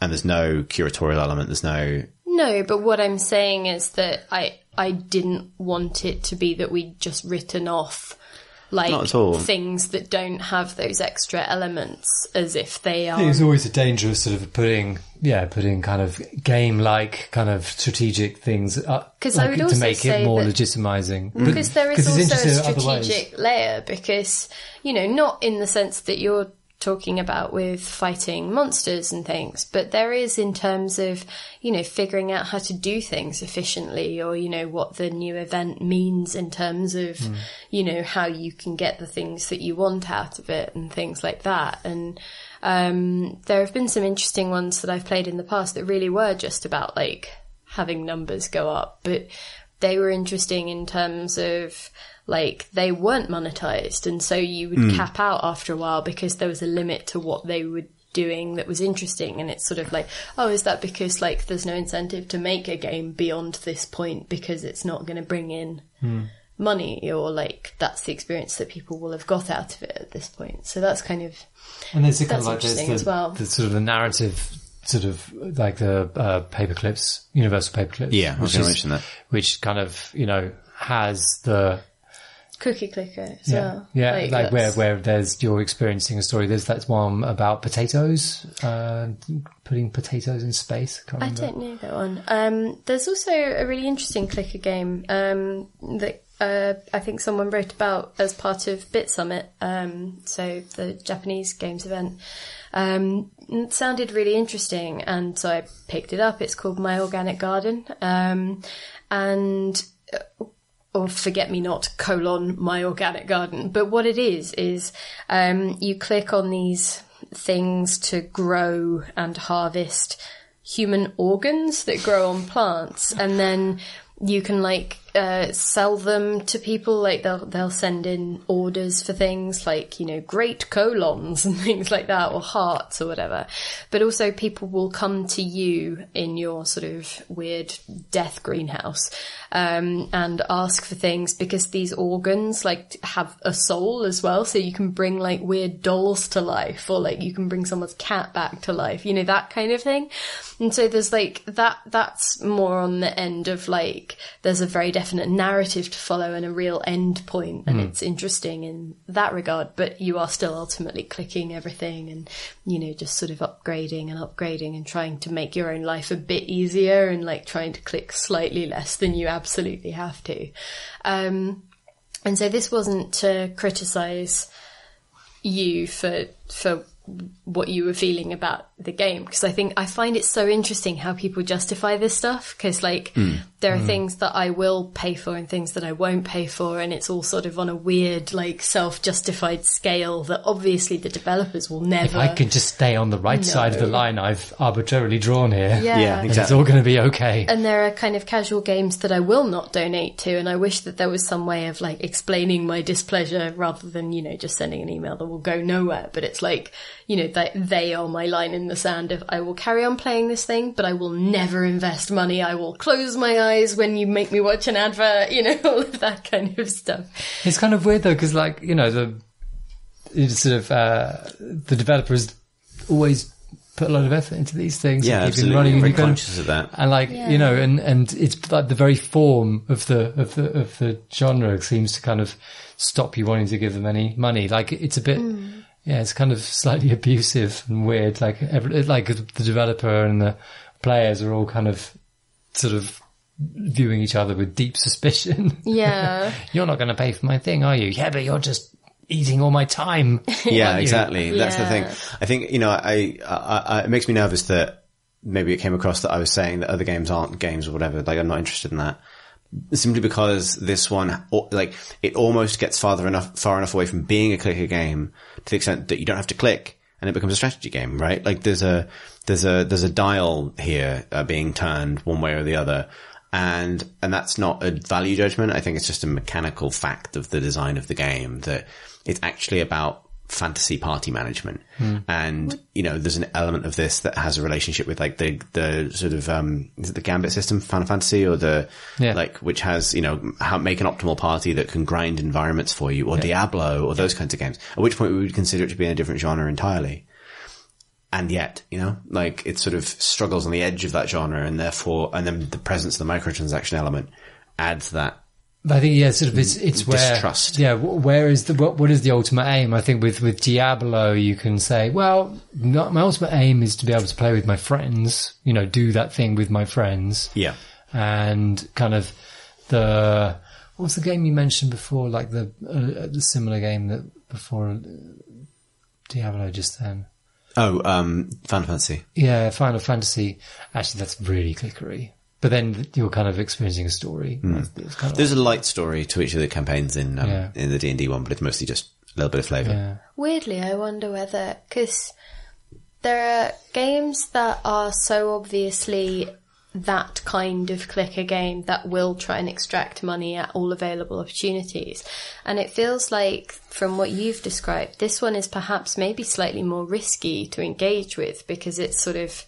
I don't want to accuse it of being pay to win, having not played it, but things like that 750% damage boost, like when there's an element of like far more strategic play, or something that is far closer to games that you would buy as a sort of finished boxed prospect or something, right? Yeah, exactly. Like, because it has a little bit more mechanical crunch to it, it makes the presence of those progress speeding microtransactions more egregious in a way. Because I don't think winning is really a concept in this, because you're not competing against anyone except yourself. It's that if it were purely, bop the monster with your mouse, then it wouldn't be tempting to spend money, I think, because it'd be like, well, I'm getting the entirety of this experience just by clicking on the monster, and maybe I'd like to see more zeros at the end of those numbers, but I can probably live without it, unless it's a particularly low moment, and I desperately want that for some reason. Because there's this sense of like, I have frustrations with it, like sometimes you just sort of bottom out in terms of like, there's a strange phenomenon where you kind of have to, you can close a run early and take all the money you've got and apply that to your multiplier for the next run. And sometimes you'll get to like right at the end of a run and realize that like the amount of time you'd need to leave the game on to make enough gold to get the buffs you need to beat it is more time than it would take to bank the gold you've got, start again with a bigger multiplier, and work back to that point faster and with more gold in the bank so you get over it. So there's a sense that you go back over the stuff, and and that's actually part of the strategy of the game, is working out when to cash in and when to check out. That's not spending money. That's just managing the game's maths. And managing maths is fun. Managing maths is the heart of most RPGs from a mechanical point of view. It's knowing that when I'm in that situation, you're always playing, like you can go to the obviously main menu, set quests and stuff, but the idea is the game is always doing something in the background. That microtransaction store menu pops out of any interface in the game. You can do it during a campaign. Knowing that the solution to this problem is, cash out, reinvest the same money, get the bonuses, go back, start it again. Or it's click that button, get that incentive for spending a little bit of money, and then beat it. Do you think the maths might absorb that? Or is it, do you think eventually, yeah, because it scales beyond the point that I'm working towards, right? Like, but it scales forever because that's the point. I mean, it feels like the moment you spend is the moment you are on the treadmill in a different way to the way I am. Like, I've been enjoying tinkering with the systems and trying to understand it and maybe hitting some of its limitations. But yeah, it's a funny thing because obviously there's sort of talent and care gone into making this thing. And it's just a shame that it feels so much like a trap. Are you going to be very upset, do you think, when you realise that you can't then send this party into Pillars of Eternity Deadfire and let quadrillion damage finish it Can you get overnight? Minsk into your new run of Baldur's Gate 2? I could do, but he's not going to do 11 billion damage, is he? No, I am going to try and replay Pillars of Eternity. I just, like, you know, you think a lot about what's a worthy game experience, what isn't. And, I guess I just, like, feasted on junk food for a couple of nights. But, yeah, interesting. And, you know, like... I'm really glad that you got absorbed into one, because I was sort of wondering whether I'm quite disciplined about this sort of thing normally. I don't let myself sink. Yeah. Because I enjoy some of them, and, you know, some are more risky than others, and some I have regretted spending money on because of various, like, monetization moves that they subsequently made. Like, I kind of, you know, when they're sort of starting out and, like, all sort of, you know, like, weird financial Bambis, and you're like, oh, you know, good for you, here's $5. Like, I'll take that dolphin. That's fine. Whatever. And then, you know, a few, I don't know, like, you come back a year later and it's like, I'm now a shark and you're going to die. I don't know where this is going because I forgot about whales as well. They're involved in this.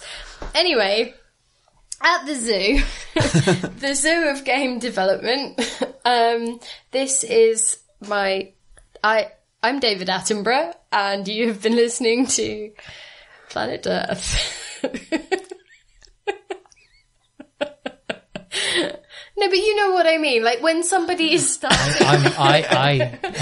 No, but when a developer is starting out and sort of seems to be a lot more good faith, right? And you sort of think, oh, you know what? I'll chuck you a few quid because I'm enjoying your game, and, you know, like, there's some option that allows me to just throw a few dollars your way, and you know, that's not really a sentiment that registers. It's like, oh, you know, this is a moneymaker kind of, and, you know, I think it grabs people in a particular way. They make money, and, you know, we mentioned Tap Tap Fish earlier, and that's one that I enjoyed, and I, you know, spent a lot of time with it and have a load of lovely fish and things.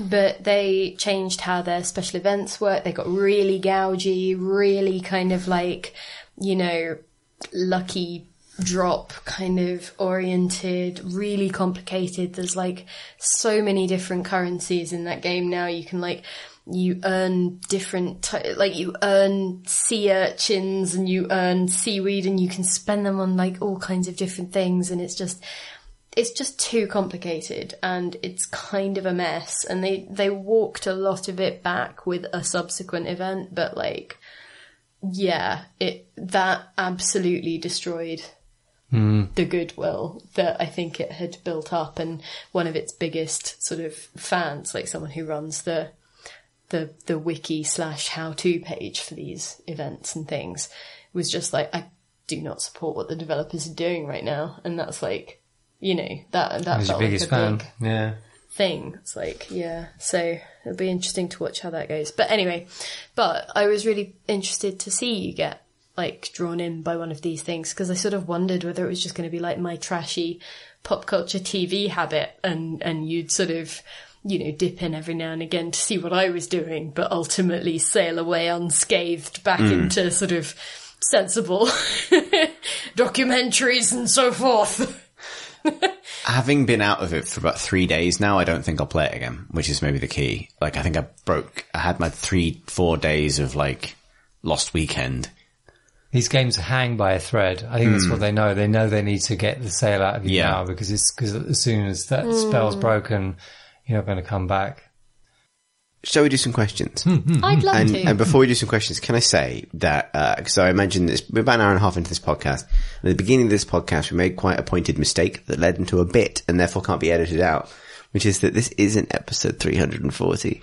Is it not? Is it episode 360? No, it's episode 240, which means if we lost any time, we lost quite a lot of time. And I can only imagine that somewhere out there, I mean, to be honest, this person has probably already written the tweet. in the hour and a half it's taken for me to take a break, go upstairs, get the questions, and discover our error. But I wanted to apologise both for the wasted tweet and also for the bit with no origin. Can you Utter confusion. Can you edit your Discord outrage as well? Like if people have been, saying, "Oh, 340, it's 240 if I'm a day." Well, they are a lot like that. Oh no, the volcano! Lord, if I'm a day. Look, I get my hot youth chat from Lark Rise to Candleford. I was desperate to try and make Lark Rise to Candlekeep joke. In my understand what that means. In my Baldur's Gate thing, it's the first place it's the place you grow up in Baldur's Gate 1. I see. And I couldn't find a place for it. There's just one of those puns that just had to kind of like... Oh, come on. The whole thing could have been in the strap. It doesn't fit. But it fits in the strap, but it doesn't work in strap. I also have to include the name of the game, so you kill the pun. So it may be a caption, but then there's no pun there other than it just works. It's a bit, yeah. So it needs to have like a first part of the joke. Like if it was, if for example, if someone made a game that was Baldur's Gate, but you were all dogs, then you could have Bark Rise to Candlekeep, which would be perfect. Or if someone made a game that was Baldur's Gate, but a first-person shooter where you killed bandits in the open world in Outposts, then it would be Far Cries to Candlekeep. That's good. Which would be amazing if that existed. My life is full of these. It's full of jokes that don't connect to a real thing that happened. So just waiting for it to be made. Nascent video game puns. I think maybe, because people maybe think that you're really quick with your jokes. It's more that you thought of them in 1997 and you've been waiting. I've planned jokes for every causal pathway in time. That seems reasonable. I think, no, I've forgotten. We're done. Okay, good. Oh, no, I think it's that I think I remember hearing that hipster is actually a really old word that comes from how people used to lie in opium dens, which is something that came to mind as you described yourself on the sofa trying to change television channels with a gun, as I choose to believe that on his story back, went down. rather than his side. That's true. But he said almost entirely on his back. Yeah, but like prone. Yeah, I mean in that sort of like slightly reclining kind of way, like ultimate recline. But having to move his legs out of the way in a kind supine. of akimbo manner. Yeah. Like in Battlefield 5. Yes. Our first question comes from Frankie Nater, who writes, I've been playing Dark Souls with an item randomizer mod, as well as an enemy randomizer mod. It's funny, yet refreshing. What game, being sprayed with a hose, what game would you want to play for the first time again? Anything I liked.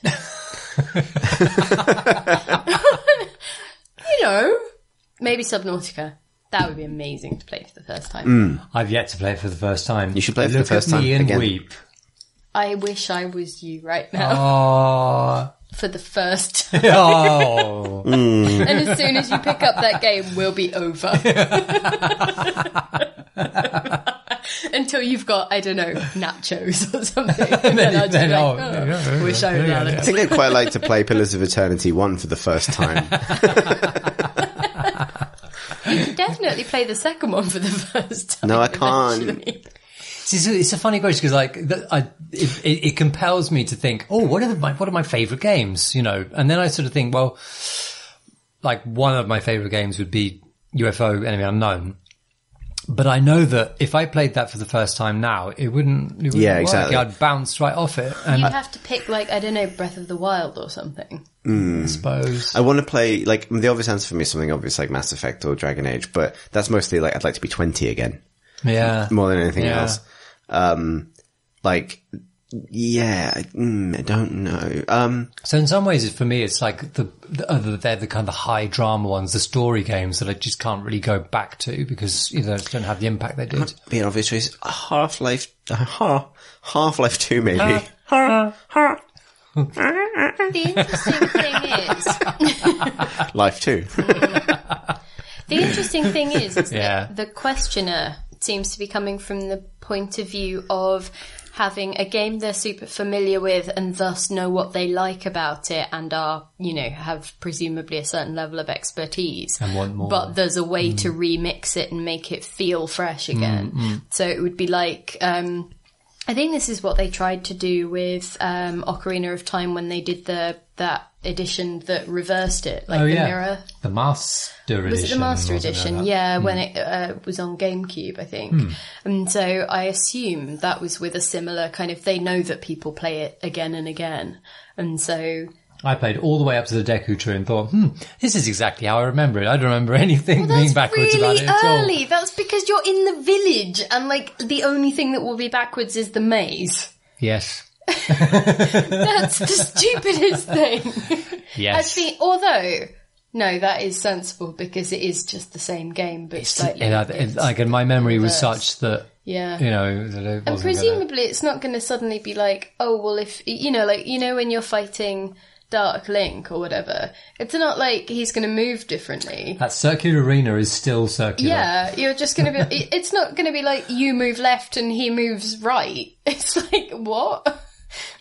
That's weird. Not a single decision is different in that game to any other thing. But presumably but still, it was fucking cool. It was so cool. So that I got my it came with, was it Twilight? Was it Wind Waker? It came with Wind Waker. It must have been Wind Waker. Oh, I'm going to get it because it's going to be great.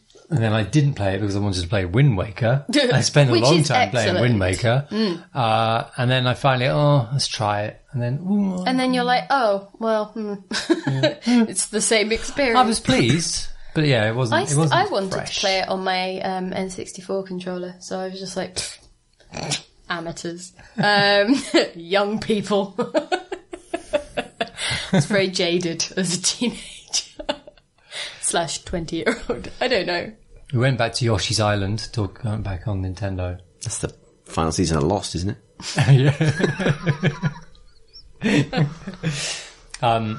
And my wife was playing, and I was sort of alternating on the controller, which was really nice way to play it, obviously, but it was enough in my memory that nothing. It could be remixed. It could be that Dark Souls. Like the remixing all the enemy positions. It could be that, but it was all so familiar from when I played it way back, like, I don't know, 15, 20 years ago? 20 years ago, probably. I think the remixing... It didn't hit me. The remixing is kind of, I guess, what makes Spelunky, daily challenge, or, like even just... It's what roguelikes do, right? Here's your pattern. It's like, you are now absolutely comfortable with this thing and presumably you love the mechanics of it, or the basic rhythms of it. But here's a new experience for you every single day. So, and I get that with like puzzle games and stuff. It's why people enjoy the Daily Crossword, or, different magazines have like Sudoku or something. Yeah. I don't know. I don't know where I'm at with this question anymore. Whether I'm just riffing on the philosophy behind the... Zelda was your answer anyway, right? No, I just want to play Zelda again. Like, okay. I'm fine with not remembering. Hang on, wait, what? What did I mean when I said that? Alex writes, hey guys. We're right here, Alex. There's two Alexes in this week's question-orama, and one Alex in the bush. Alex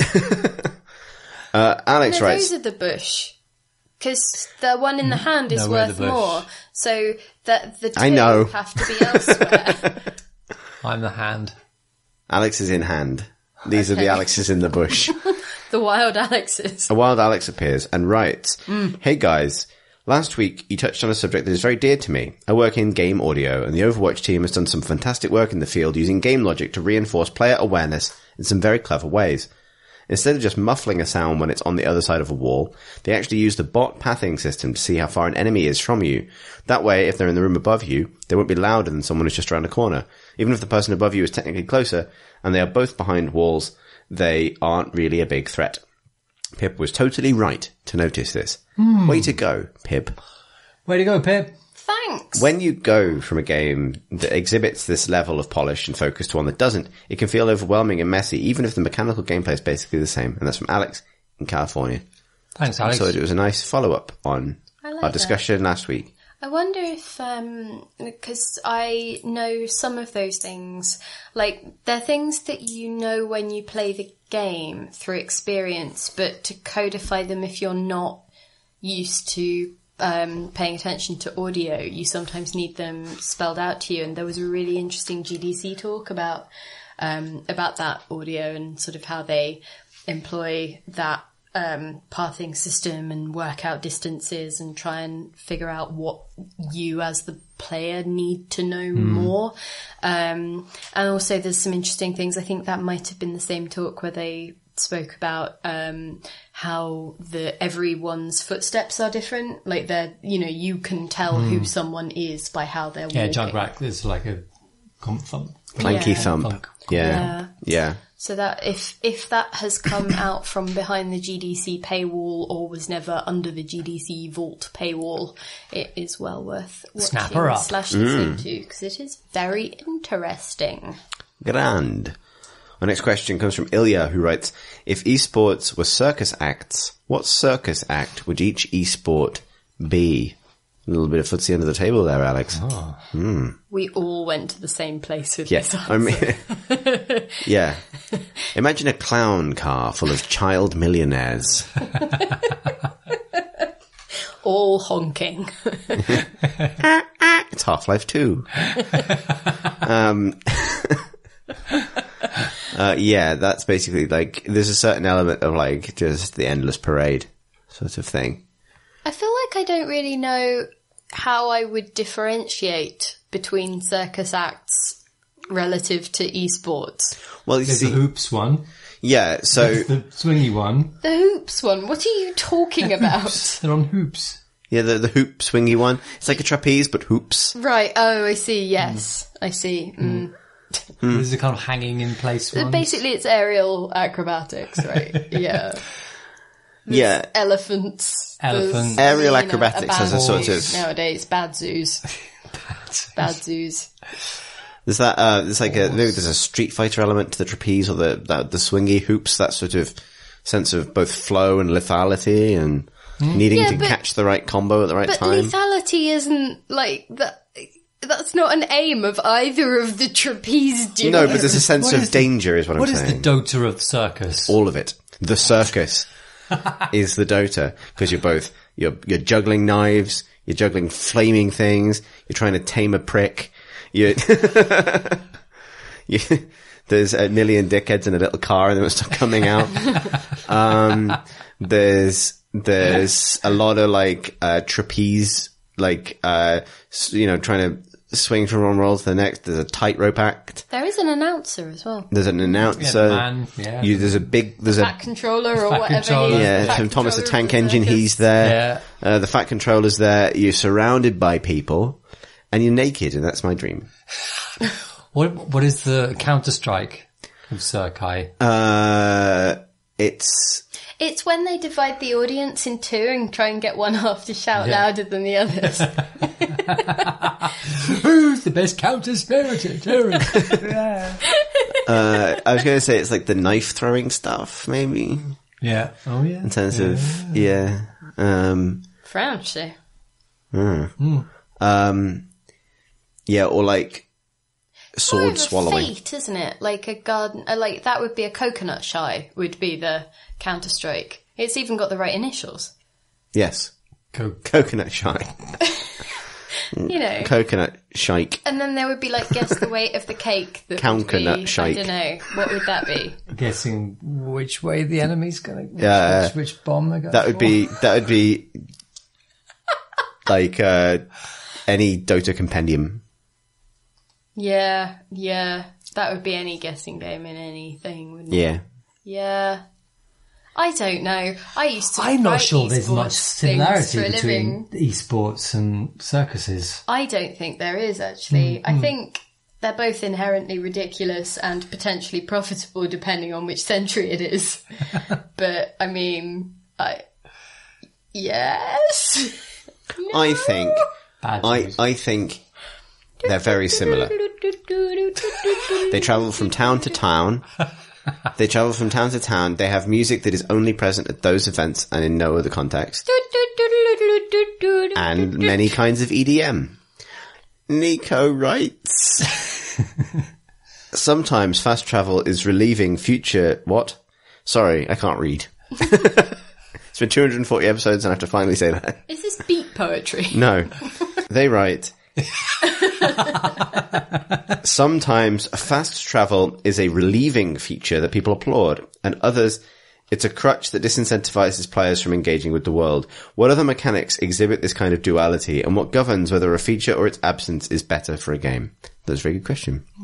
I think there's a lot of things that fall into this category. They're often, in that case specifically, we're talking about sort of convenience features that actually have the potential to undermine a game if sort of relied on too heavily, or if not factored in to the player's experience. I think when we were talking about this in the break, Pip, you pointed out rightly that saving... What did you say? What did you just do as well? Nothing. I thought I'd crunched loudly. No. Brilliant. Thanks. Great. Fine. Carry on. Saving. What? Yeah. Saving. I thought, no, right.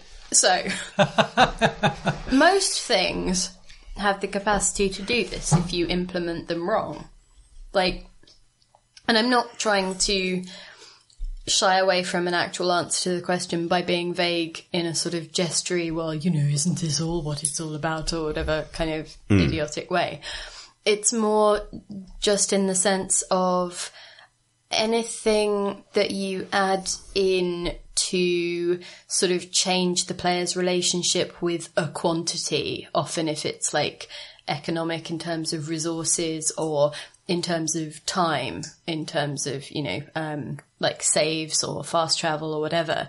If you do it wrong, or if you make it so that the player is somehow incentivized to use it in a way that doesn't fit with the rest of the world, then that's going to be a problem. I mean, we talked about this with BioShock, I think, because I was saying that I actually found that it was more efficient in terms of my health pack resources to let whatever it was kill me and then respawn and, amble back to the fight and carry on fighting. And, I appreciated those mechanics and why they were there.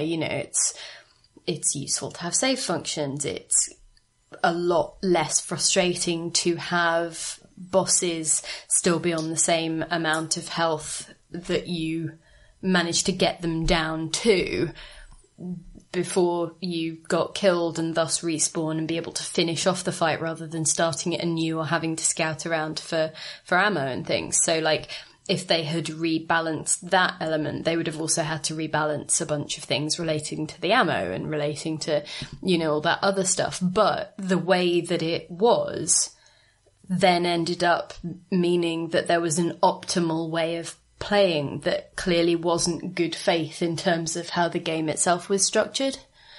And so I think that anything that offers you a way of cutting down on, time or resources or any other element of the game that you would ordinarily have to engage with is a potential source of that kind of duality of like, you fucked it or you didn't.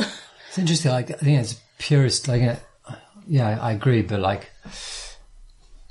on top of that, there's a sort of layer of kind of player expectations and things. So I think you can design a beautiful kind of fast travel system into a game, but if it doesn't serve what players kind of have decided they want from the game, it'll get moaned about. Or a save system, and save systems are so personal and so kind of fixed to a particular situation. Like that time when you couldn't save when you needed to because you got to go out and you can't switch off your computer. You got to switch off your computer, and you couldn't save that time, and suddenly the save system's shit because it didn't have the flexibility I needed in that particular situation, and it might have been thematically beautifully tied into the game, and every system in the game was kind of a reflection or kind of or tied into that game. So like that thing, the world outside the game tends to come in and fuck all good plans. I think also it can depend on what other games are also doing at the time, because Convention, you mean? Yeah, well, yeah, and so if there's a load of so if there are a load of games in the same space as you, or just if the prevalent save system is that you quick save a lot, then, you know, if you have a game where you can't do that, that feels weird, even if it's perfectly appropriate for the game that you have made or whatever. If the player cannot hit F whatever and quick save, they have to navigate a menu. They're like, oh, well, what, why can't I, you know, like it's this sort of weird, you have to deal with people's muscle memory as well at that point.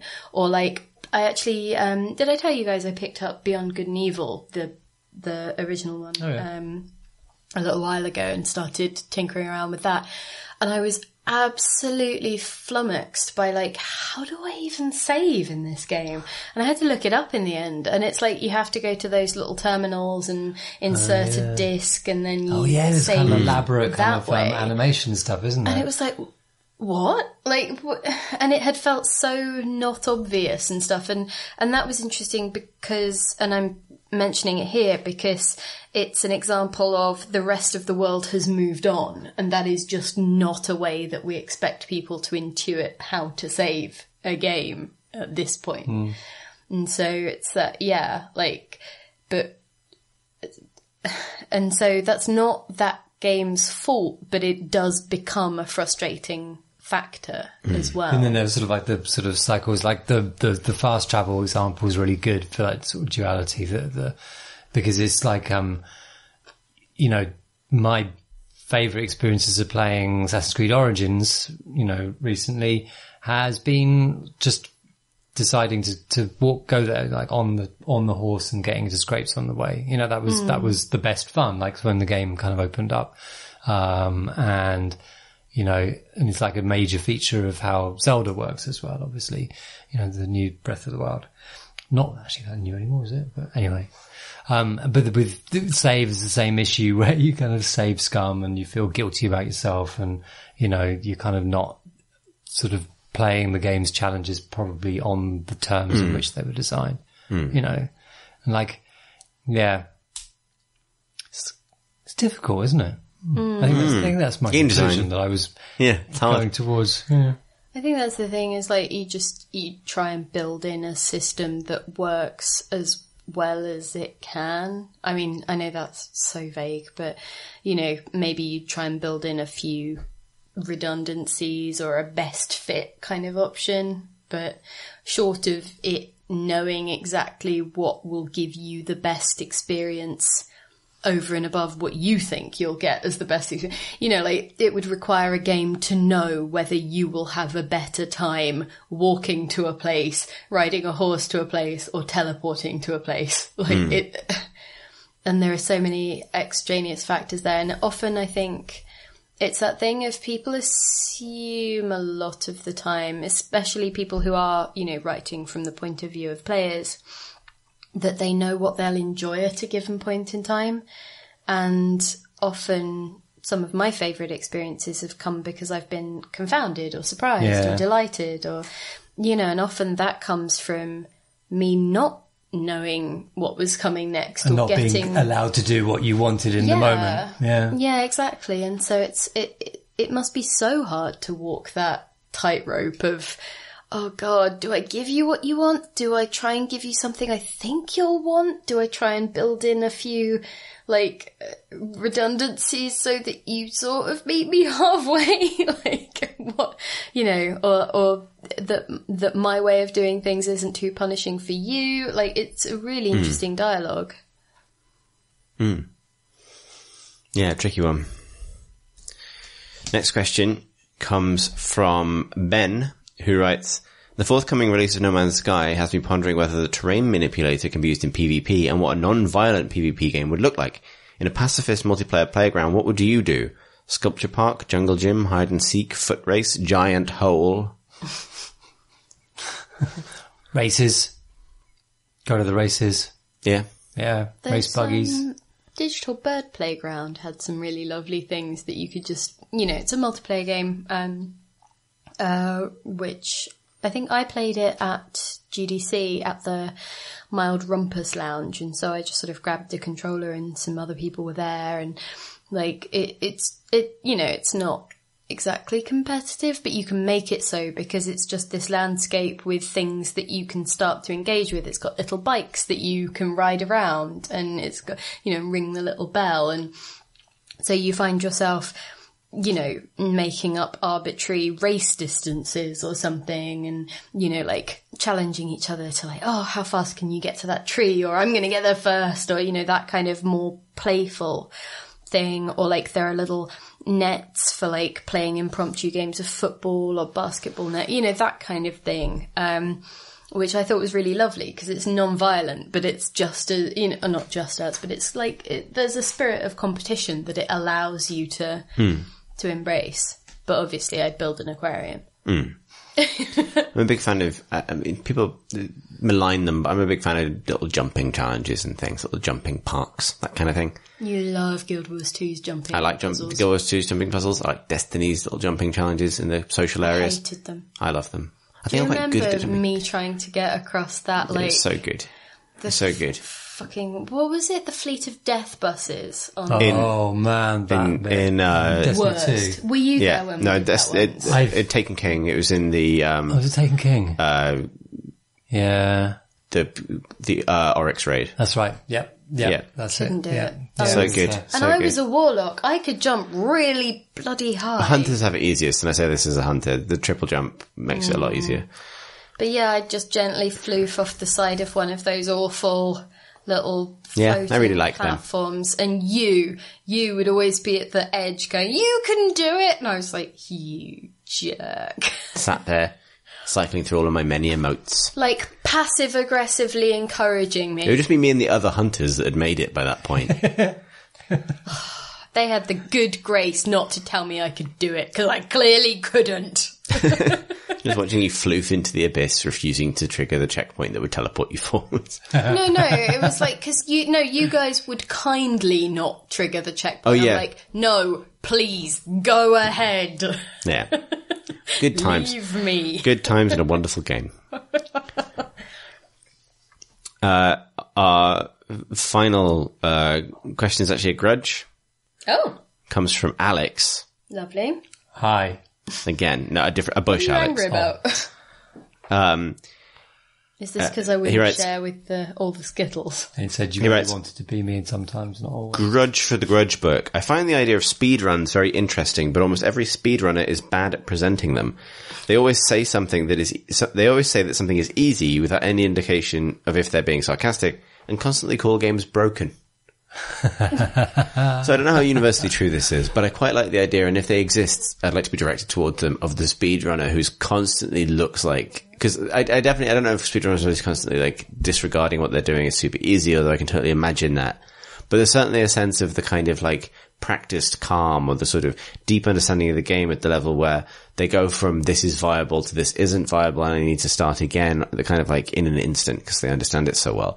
I'd like the really sweaty speedrunner who is really sweating every aspect of this Mario 64 run or whatever. Like, oh shit. He's after me. Yeah, exactly. Oh, if I haven't fallen through the floor in the right way, fuck. That's actually... I'd relate to that quite powerfully. There is a guy, I've forgotten his name. He did... Mario. He's Mario, yeah. Mario played each of the Dark Souls games back to back without getting hit once.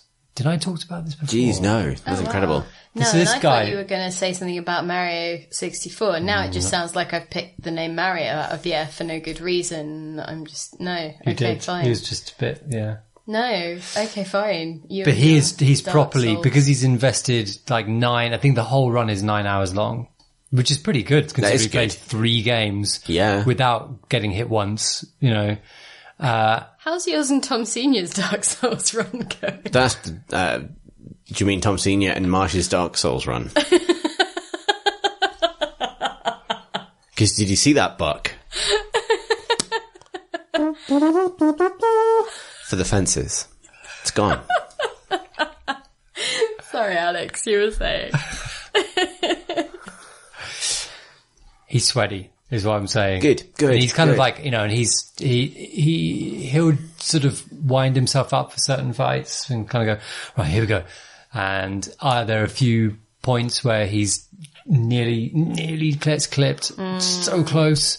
And then kind of like this is all product of many public runs where he's failed. And, like hours and hours in. Don't understand why you would do it. But anyway, it's good though. And he's a sweaty speedrunner. Good for him and good for us and good for this. Is it good for you? The idea of these speedrunners as like the Twitch equivalent of, that super popular meme about like drawing owls. And it's like, it's got, draw 2 circles. And then draw the rest of the owl. Draw the rest of the owl. Like, because I think that is a feeling that a lot of people have with anything that someone else has mastered. It's that sense of, I just can't understand how you got from step 1 to step 2. All we're doing is injecting arbitrary code by hijacking a certain memory address and then using the inputs and a special particular way that Mario interacts with Yoshi in this particular circumstance timed to the 3rd frame. Save it for a feature, Alex. Everyone knows that. But because I remember I thought maybe I could speedrun a game that I like and know quite well. Is that what you sound like in your own mind? Yeah. Wow. I don't know where I'm from in my own mind. Where was I from? Candle Castle, or whatever it's called. Candleford, Lark Rise, and so forth. Hang on, what do I sound like in my mind? Hello! Hello! But I thought, because I know Mario 64 quite well, maybe I could speedrun that, and I had like really high hopes. And then I watched someone do a speedrun, and essentially I don't think they even collected any stars, they just ran a staircase, but sort of backwards, and then bum-barged their way, glitching through a door, and were at the final thing. And I'm like, oh. Well, there go my speedrunning hopes. Did you ever get a kind of like maybe? Not really, no, because I'm the opposite kind of player of games. I'm the gently tilted analog stick E3 demo man of shooter players. I just want to move my head at a realistic speed to take it all in. No, you know what you do? You go cinematic. No, because he can't speedrun things because he actually reads the lore. Yeah, and I go back to the first game. And then memorises it. Like I can't speedrun Pillars of Eternity 2. I haven't played Pillars of Eternity 1 recently enough, and now I'm playing this clicker game. And now I've got to work my way back through all of the games, like to get to Pillars of Eternity 1 so that I could get to Pillars of Eternity 2. You know, if Baldur's Gate opened with you being rudely awakened by the Dustman, that could be Park Lives to Candlekeep. Never mind. I was going to make a point, and I don't know what it was. It was probably about speedrunning. Oh yeah, I think I could speedrun Hex Cells, a logic game about filling in boxes. Or hexes, if you will. As reminded by the Beehive. Don't watch Hexel speedrun. No, as you bum-barge backwards through maths. Look at where he bum-barged that hex through the cells. But yeah, so I think that I could speedrun that. No problem. Go on then. I've done it. That was it. Oh wow, that was so fast. I didn't even see. Exactly. Incredible. Gotta be quicker than that to catch me in the morning, Mr. Wormbird. And on that note, if you'd like to send us a question or a grudge or a query or an email, you can do so by emailing us at questions@crateandcrowbar.com. You can also tweet us at Crate and Crowbar. That's how that works. As ever, this episode is supported very kindly by our Patreon backers. You can find out more about supporting the podcast and its spin-offs at patreon.com/ And all 340 episodes. And all 340 episodes. Yeah, 100 episodes yet to come. We just made up 100 episods. Indeed. Just for you. Yeah, they were fantastic. That's what I call value. Yeah, a circus of value, if you will. An endless parade of teen millionaires of value.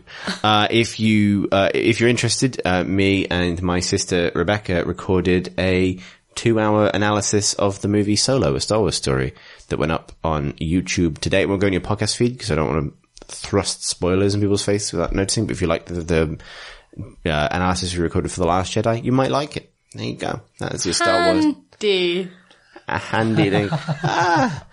That's excellent. What? I don't think that one quite landoed. Nice. Chewy. If you'd like to follow us as individuals, you can find me on Twitter, sort of. I don't look at it unless I get a compulsion to look at it, and then I feel sad afterwards. But I do have one. It's C. Thurston, the CTHURSTEN. The souring of social media is making this segment really difficult. It is. It's a traditional ending, but like Please drop me a message. I won't look at it. I know. Well, yeah. Alex has already said that he's like not hip to social media. This is the thing. I mean, maybe we haven't addressed this. Like my relationship with social media has changed so much, and I really fundamentally like regret every time I look at Twitter for any length of time now. But I do post links to what I'm working on and things I've done, and I do check my mentions every now and then. I just don't like check it so often that you can expect a reply straight away. That's the main thing. Yeah. So don't slide into them unless you can get back out. Yeah, indeed. And like if you know, my email address is in my bio if people need something specific. It's just, you know, Twitter itself is just an argument, an ever evolving argument. Like it's like the red spot on Jupiter, like a roiling storm that has... It's disappearing though. And so, like, yeah. Anyway, your social medias of choice. I am at Philippa War on Instagram. What a twist. Alex? I'm rotational on Twitter. ROTATIONAL. I'm proud of you every time you get that right. What are you on IRC? Yeah, I'm on EIRC. I almost managed to remember my IRC number then. I used to be able to be really good at remembering like those sorts of strings. You had them? I was never on I think it's IRC. 943164020, I think. But no, I'm thinking of ACQ, aren't I? Oh, nuts. Yeah. Nuts. That's the second number I've gotten wrong this episode. IRC was more about the room that you were in, right? Yeah. So yeah. But, you know, we can passive-aggressively sign in and out of MSN chat rooms. We can do, yeah. With song lyrics. And for what it's worth, my IRC hangout was the GameSpy Network's Planet Black and White channel. There you go. Weren't you a mod? I was temporarily like a site mod for that whole thing. I was king. Yeah, I was briefly, this is a weird fact, I was briefly the site director for Planet Max Payne. That aged 14 or 15. That's my weird video game Good Lord. fact. You were a child Very briefly. millionaire. Very briefly. Whatever. No, but I did get a free File Planet subscription. What's a file Oh, I thought you meant like a Filofax. I thought you meant you got a Filofax. Yeah, that was and a pension. No, no, I got a free File Planet subscription, which meant I could download all the BSPs you wanted. Just fucking BSPs, WADs, everything you wanted as a... I got a Filofax when I was WAD about rich. 7. But I don't know what I thought I was going to do with it. Like my kid business. Organise all your business. I know. I remember when I was about contacts, a Roledex, but they were really home expensive. phone number, dad, home phone number. Oh, and car phone. Did you have a car phone? So no, we didn't have a car phone, but my dad's friend had a car phone, so I added him to my Filofax just because I wanted to be able to fill in the car phone of someone. He also owned a car shop, so it felt fitting that he had a car phone. Like it felt like it was a showcase of the medium. Wow. Marvellous. I think we've covered all of the social entire media. outro. That's just covered everything. Yeah. Good. Well, we'll be back next week, won't we? We will. He tried to call me on my car phone. Thanks. I'll let you actually... Thanks for listening, everybody. Help. Late night when I'm not in my car.